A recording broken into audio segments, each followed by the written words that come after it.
Hi, I'm Jackie from Living in Wholeness. And I'm Keisha. We're so excited for season 4, which is coming up. We want you to join us. This season, we're going to be talking about leadership. Leadership is one of my greatest passions. I love to grow people, to lead people, to see them walking in their potential. This season, we're going to start off with growing yourself as a leader. You know why that is so important to grow yourself as a leader. We're all leading someone, whether you're a mom, whether you're a CEO in a company. We all lead others and they look to us. So it's vitally important for us to learn how to grow ourselves as a leader so we can grow those up under us and move organizations forward. Absolutely. And you talked about even a mom is a leader. Everyone leads. So we have to remember that we all are leaders. And sometimes you lose that passion to grow yourself, so don't allow that to happen to you. But this show is going to help you to develop those things in your life.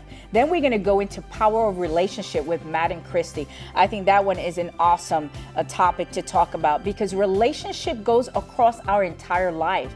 It's not only in leadership, it's not only with our teams, but even in our homes. We have relationships with our spouses.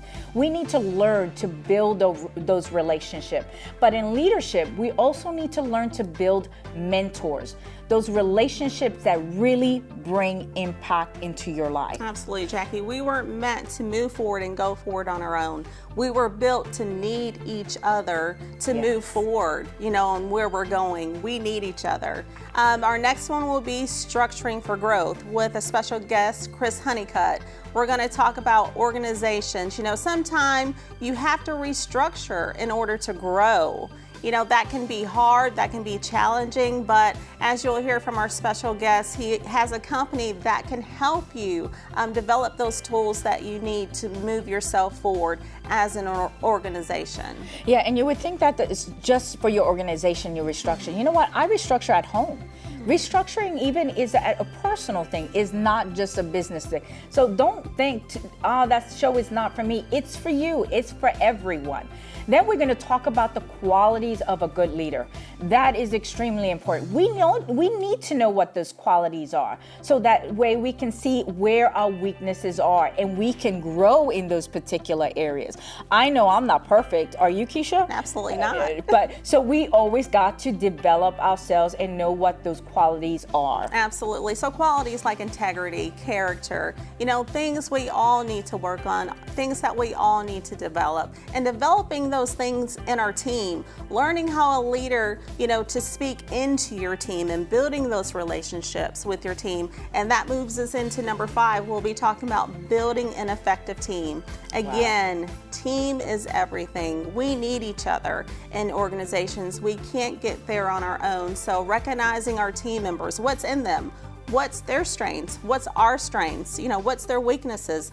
They work hand in hand to move us all forward. So I love that topic. Absolutely. And remembering that our success depends on our team. There is no I in team. So we need to remember that building an effective team is extremely important. Then we're going to go into the most favorite topic of all. This is my favorite out of all of them, is the power of delegation. This is something I do very well, is you need to learn to delegate. You cannot do it all. You're one person. You can accomplish great things if you learn to delegate, but very few things are accomplished when you don't know how to delegate. Absolutely.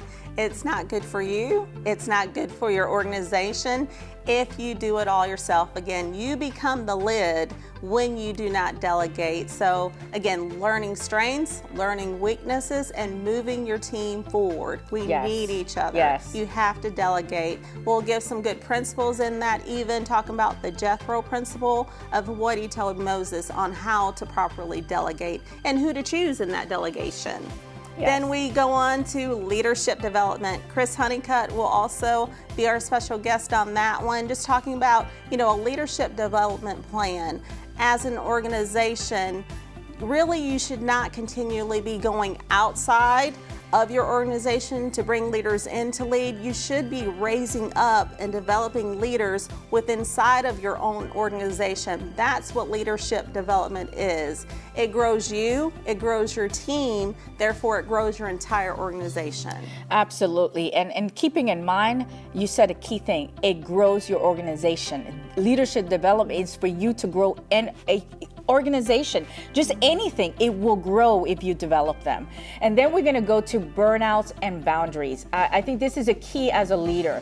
This is, I think, is my second favorite one, because you can easily get burned out as a leader, but you get burned out if you don't do delegation, if you don't have relationship, if you don't do any of these topics, it's very easy to get burned out. So it's extremely important that you don't burn yourself out. So that was definitely my second favorite. Absolutely. We'll talk about, of course, the burnout, how to recognize it, the signs of it, but even how to avoid it. How do you avoid burnout? But then how do you set those boundaries? So that plays a part in that. And so we'll offer some great tools on that, because we don't want you to be burned out. We want you as leaders to be thriving. We want your teams thriving. We want your organization thriving. So we're looking forward to season 4. We can't wait for you to join us. We love you. Thank you so much for taking part in this journey with Jackie and I with Living in Wholeness. We're so excited for this season. So we'll catch you on season 4 of Living in Wholeness.